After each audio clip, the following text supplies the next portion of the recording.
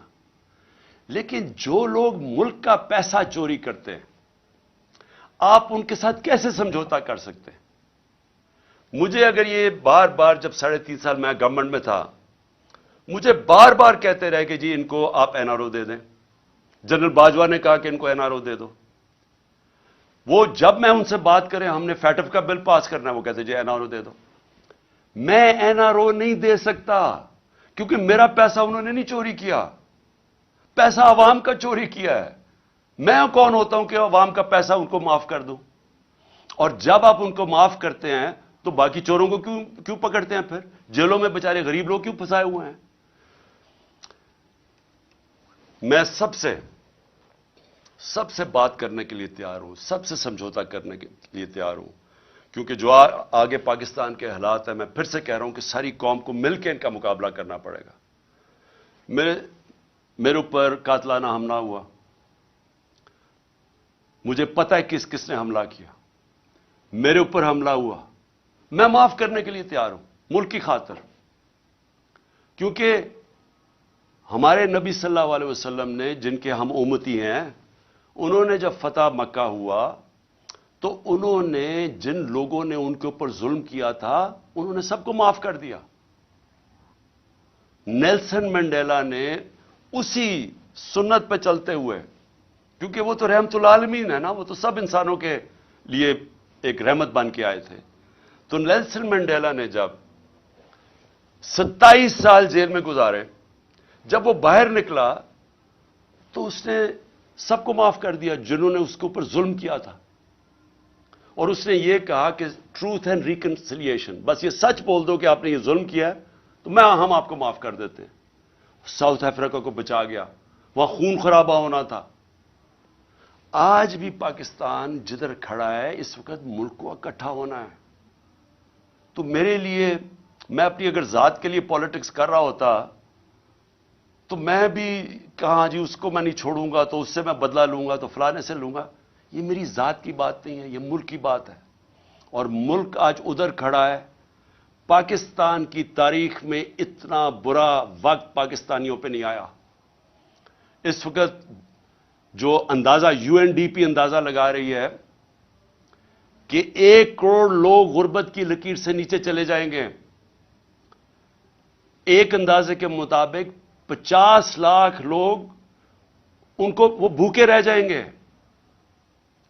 جو آج کل حالات ہے، تو ہم سب کی ذمہ داری ہے کہ اپنے ملک کے لوگوں کی جو اس وقت مشکل حالات میں ہیں، جو مہنگائی میں وہ حالات ہیں جو کبھی پاکستان میں نہیں تھے، ہمیں ان کو سامنے رکھنا ہے، اپنی ذات کے اوپر نہیں آنا.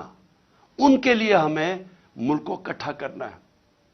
ہم نے آگے اس ملک کو پیر پہ کھڑا کرنا ہے تو شروع ادھر سے ہوگا جدھر ایک سارے ادارے مل کے اب فیصلہ کریں. عدلیہ، ہماری عدلیہ کا بہت بڑا رول ہے. جوڈیشل ریفارمز چاہیے. ہم اپنی عدلیہ کے اندر ریفارمز کریں تاکہ انویسٹر آئے. سب سے زیادہ پاکستان کا اثاثہ میرے پاکستانیوں یاد رکھیں اوورسیز پاکستانی ہیں. یہ جو آپ کے تقریباً 1 کروڑ پاکستانی باہر بیٹھا ہوا ہے، ان کا پیسہ ڈالروں میں کمایا جا رہا ہے.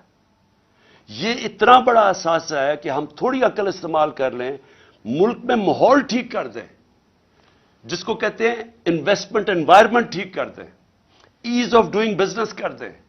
ہم ان کے لیے رکاوٹیں کم کر دیں. ہم اپنی بیوروکریسی کو، سول سروس کو، اپنی عدلیہ کو، اپنی فورن مشنز جو بیٹھی ہوئی ہیں، ہماری جو فورن ایمبیسیز ہیں، سب کو لگا دیں کہ ہم نے ان کو سہولتیں دینی ہیں پاکستان میں، تاکہ یہ اب پاکستان میں سرمایہ کاری کریں. آپ کو اندازہ نہیں کہ اس ملک میں کتنا پیسہ آ سکتا ہے. جو ہم تھوڑے تھوڑے ڈالرز کے لیے ذلیل ہو رہے ہیں دنیا میں، ایک دفعہ بیرون ملک پاکستانیوں کے لیے ہم ماحول بنا دیں، اس ملک میں اتنا پیسہ آ سکتا ہے، ڈالرز آ سکتے ہیں کہ ہمیں کبھی آئی ایم ایف کے پاس جانا نہ پڑے. آپ کو میں ابھی بلومبرگ، ایک وہ میگزین ہے بلومبرگ، اس میگزین کے اندر، کیونکہ دنیا کے اندر دنیا کے جو ملک ہیں ان کی معیشت کے اوپر وہ کامنٹ کرتی ہے. دبئی میں ذرا یہ غور سے سنیں، دبئی میں 20,000 پاکستانیوں نے پراپرٹیز خریدی ہیں، 10.4 ارب ڈالر کی. ہم آئی ایم ایف کے پیچھے ہمارا پروگرام تھا 6 ارب ڈالر کا، ہم نے 3 ارب ڈالر لیے تھے اپنے دور میں. ہم اس کے لیے اپنی آزادی بھی کھو بیٹھتے ہیں، اپنی عزت بھی کھو بیٹھتے ہیں. صرف 20,000، یاد رکھیں 1 کروڑ پاکستانی باہر ہے، 20,000 پاکستانیوں نے دبئی میں 10.4 ارب ڈالر کی پراپرٹی خریدی ہے. تو وہ پہلے تو پوچھیں وہ دبئی میں کیوں خرید رہے ہیں؟ اور وہ تو یہاں سے پیسہ باہر جا رہا ہے نا. ہمیں پتہ ہے کہ یہاں بڑے بڑے جو بدقسمتی سے یا طاقتور لوگ جو یہ پیسہ چوری کرتے ہیں وہ سارا باہر بھیج دیتے ہیں. یہ جو سارے مے فیئر کے فلیٹ اور یہ سارا یہاں کا چوری کیا ہوا پیسہ گیا ہوا ہے. تو میں تو صرف دبئی کی بات کر رہا ہوں، میں تو یورپ کی نہیں بات کر رہا، میں امریکہ کی نہیں بات کر رہا، میں انگلینڈ کی بات نہیں کر رہا، لندن میں کتنی پراپرٹیز ہے پاکستانیوں کی اس کی بات نہیں کر رہا، میں تو صرف دبئی کی بات کر رہا ہوں. سوچیں پاکستانیوں کا یہ تو ملک سے باہر پیسہ جا رہا ہے. یہ سوچ لیں کہ ان 1 کروڑ پاکستانیوں میں سے اگر 5 لاکھ پاکستانی فیصلہ کریں پاکستان میں سرمایہ کاری کرنے کا، میں آپ کو یقین دلاتا ہوں کہ پاکستان کے ڈالر کا مسئلہ حل ہو جائے گا. لیکن اس کے لیے رول آف لا، قانون کی حکمرانی، وہ ماحول بنانا پڑے گا جس میں ان کے لیے آسانیاں ہم پیدا کریں تاکہ وہ پیسہ اپنا لے کے آئیں. اور یہ دنیا میں جب ویتنام، یہ جو ملک آگے بڑھے ہیں، ان ساروں نے ماحول پیدا کیا جدھر سے باہر سے انویسٹمنٹ آئی. لیکن ان کے پاس ان کے لوگوں نے نہیں کی، انہوں نے تو چائنیز انویسٹمنٹ لے کے آئے ویتنام میں. ہمارے پاس تو یہ ہمارا اثاثہ بیٹھا ہوا ہے، ہم نے صرف ماحول ٹھیک کرنا ہے، ہم نے ان کے لیے آسانیاں پیدا کرنی ہیں، ہم نے اس ملک کے اندر انصاف قائم کرنا ہے. اور انصاف کا مطلب قانون کے سامنے سب ایک برابر. جب تک یہ نہیں ہوگا یہ ملک آگے نہیں بڑھ سکتا. میں آپ کو بار بار نبی صلی اللہ علیہ وسلم کی جو حدیث ہے کہ تمہارے سے پہلے بڑی قومیں تباہ ہوئی، جب طاقتور چوری کرے اسے نہ پکڑو اور کمزور کو جیلوں میں ڈالو، وہ قوم تباہ ہو جاتی ہے. یہ ہماری تباہی کا سب سے بڑا مسئلہ آج یہ ہے کہ طاقتور چوری کر کے کہتا ہے NRO دے دو، نہیں تو ہم تمہاری گورنمنٹ نہیں چلے دیں گے، اور ہم صرف چھوٹے چوروں کو جیل میں ڈالتے ہیں، ملک تباہ ہو جاتا ہے. تو جو ان ساری چیزوں کو ایک اگر پوائنٹ سب سے زیادہ وہ ہے قانون کی حکمرانی، رول آف لا. تو آخر میں اور اس میں اور میں بتا دوں، ہم ٹیکس ریفارمز کر رہے تھے، ہم FBR کو ٹھیک کر رہے تھے، ٹیکنالوجی لے کے آ رہے تھے، ہم نے ٹریک اینڈ ٹریس سسٹم بنا دیا تھا، ہم نے آرٹیفیشل انٹیلیجنس کے ذریعے ہم نے 35 ملین ٹیکس پیئرز کو آئیڈینٹیفائی کیا رہا تھا جو مزید جو ٹیکس نہیں دے رہے تھے لیکن ان کے پاس وسائل تھے. تو ہم نے آرٹیفیشل انٹیلیجنس کے ذریعے ان کو آئیڈینٹیفائی کیا تھا، اور آہستہ آہستہ ہمارے پاس تو ابھی صرف 25 لاکھ 20-25 لاکھ ٹیکس پیئر والے لوگ ہیں. 22 کروڑ میں صرف 25 لاکھ لوگ ٹیکس دیتے ہیں. تو ہم نے یہ جو تقریباً 3.5 کروڑ لوگوں کو آئیڈینٹیفائی کیا تھا، اگر ہم ان کو ٹیکس میں لے آئیں تو ہماری آمدنی میں اور اضافہ ہو جائے گا، ہماری انویسٹمنٹ آ جائے، ڈالرز آ جائیں گے، ہماری ایکسپورٹس آہستہ آہستہ جو ہم بڑھا رہے تھے اور ان کو انسینٹیوائز کریں اس میں ڈالرز میں اضافہ ہو جائے گا. تو آخر میں اور پھر مدنیات، ہم نے کبھی اس کے اوپر زور ہی نہیں دیا. ایک تو بڑا غلط کیا کہ سارے صوبوں کے اندر منرلز کی جو ڈپارٹمنٹ ہے وہ ادھر ڈال دی. ان کے پاس کیپیسٹی نہیں ہے. اتنا زیادہ پوٹینشیل ہے پاکستان مدنیات یا منرلز کو ہم بیچ کے، ہم نے اس میں بھی ایسٹیمیٹ کیا ہم اور ڈالرز لا سکتے ہیں پاکستان کے اندر. تو آخر میں انشاءاللہ اگلے ہفتے میں اپنا پہلا جلسہ کر رہا ہوں اور میں آغاز کر رہا ہوں اپنی الیکشن کیمپین کا. میں اپنی ساری خیبر پختونخوا اور پنجاب میں سارے اپنی پارٹی کو کہنا چاہوں گا تیاری کر لیں. میں انشاءاللہ اگلے ہفتے 10 دن زیادہ سے زیادہ 2 ہفتے تک ٹکٹ سارے بانٹ دوں گا. میں اب خود ٹکٹس کا میں آپ کو یہ بتا دوں کہ اس باری میں خود ٹکٹس دے رہا ہوں. ٹکٹس میں اس لیے خود دے رہا ہوں کہ مجھے آخری دفعہ پتہ چلا پچھلی باری کہ ہمارے ٹکٹس کے بکے ہیں ہمارے غلط کینڈیڈیٹس کو پیسے لے کے بنایا گیا. تو اس لیے میں اب کسی پہ نہیں چھوڑ رہا, سارے میں خود تفتیش کر رہا ہوں. میں خود بیٹھ کے ٹکٹس دوں گا, خود میں انٹرویو کر رہا ہوں لوگوں کو, اور آہستہ آہستہ بلاؤں گا لوگوں کو انٹرویوز کے لیے. لیکن اگلے ہفتے 2 ہفتے تک انشاءاللہ میں ٹکٹس تقریباً سارے دے چکا ہوں گا. جن جن لوگوں کو ٹکٹس نہیں ملیں گے, میں آپ کو یہ کہنا چاہتا ہوں کہ اس کے بعد پنجاب میں ہم نے سیدھا بلدیاتی الیکشن کروا دینا, تو انشاءاللہ ہم ان کو وہاں اکوموڈیٹ کر لیں گے. اور دوسری چیز کہ اس باری میں پارٹی ڈسپلن کے اوپر سختی سے کہنا چاہتا ہوں کہ اب تک تو جو ہمارے تحریک انصاف اگر ایک کو ٹکٹ نہیں ملتا تو وہ انڈیپینڈنٹ کھڑا ہو جاتا ہے. اس باری ہم نے یہ نہیں کرنا, کیونکہ یہ پاکستان کی تاریخ کا سب سے اہم الیکشن ہے. اس کے لیے اگر جو پارٹی ڈسپلن توڑے گا فوری طور پہ ہم اس کو پارٹی سے نکال دیں گے. اور میں اس لیے کہہ رہا ہوں کیونکہ میں پوری اپنی دیانتداری سے کوشش کر رہا ہوں, اور میں آپ کو یہ کہتا ہوں کہ کسی قسم کی نہ میں نے سفارش آج تک سنی ہے, نہ مجھے کسی قسم کی کوئی لالچ کوئی دے سکتا ہے. تو میں اپنی پوری دیانتداری سے ٹکٹس دوں گا, اور میں پھر سے کہتا ہوں کہ اگر کوئی کسی نے پھر کھڑا ہو گیا تو ہم اس کو اس باری پارٹی سے نکال دیں گے. ہفتے کو پہلا میرا جلسہ ہے, اور مجھے یہ پتہ ہے کہ اس وقت ایک پلان بنا ہوا ہے. پھر سے آپ کو پہلے بھی میں نے بتایا تھا, جب میرے اوپر وزیر آباد میں اٹیک ہوا تو مجھے اس سے پہلے میں کہہ بیٹھا تھا کہ میرے اوپر حملہ ہوگا, اور اس باری پھر مجھے پتا ہے کہ پلان بنایا ہوا ہے. اور مجھے یہ بھی پتا ہے کہ کون لوگ ہیں جو اس کے پیچھے ہیں. لیکن مجھے ایک بڑی خوشی ہوئی کہ میں نے یہ دیکھا کہ ان 11 مہینے میں نے اپنی پارٹی کو بدلتے دیکھا. ہماری پارٹی کو سارے کہتے تھے کہ جی ممی ڈیڈی پارٹی ہے, یہ تو جی بچارے کوئی مشکل برداشت ہی نہیں کر سکتے. لیکن میں نے جو اپنی پارٹی کو بدلتے دیکھا, 25 مئی کو انہوں نے یہ جو ایک بدماش ہے ان کا انٹیریئر منسٹر, اور یہ جو سارے مل کے انہوں نے ہمارے اوپر ظلم کیا, اور ان کا یہ خیال تھا کہ اب پارٹی بالکل بیٹھ جائے گی, اب یہ نہیں کھڑی ہوتی. لیکن پارٹی پھر سے کھڑی ہوئی, اور لوگ شوق میں چلے گئے, ہکا پکا رہ گئے کہ کیسے کوئی کر سکتا ہے جمہوریت کے اندر جو انہوں نے ہمارے پہ ظلم کیا تھا. اس کے باوجود اور ڈرایا دھمکایا, اعظم سواتی کو جب مار رہے تھے اس کو کہہ رہے تھے کہ یہ عمران خان کو بتانا, اس سے ہم یہ کریں گے. وہ اعظم سواتی اور یعنی ان کا اور عزم مضبوط ہو گیا. اور اس کے بعد ابھی جو ہمارے لوگ جیلوں میں گئے, میں ابھی جیلوں والے لوگوں سے بات کر رہا تھا جو واپس آئے, انہوں نے خاص طور پہ فیصلہ کیا کہ ان کو دبانا, یعنی ان کو سبق سکھاؤ. مجرموں سے زیادہ انہوں نے ہمارے اوپر سختی کی جیلوں کے اندر. اس کے جو میں نے اب ان لوگ اپنے کارکنوں کو دیکھا جو نکلے ہیں, وہ اور زیادہ پورا عزم ہے.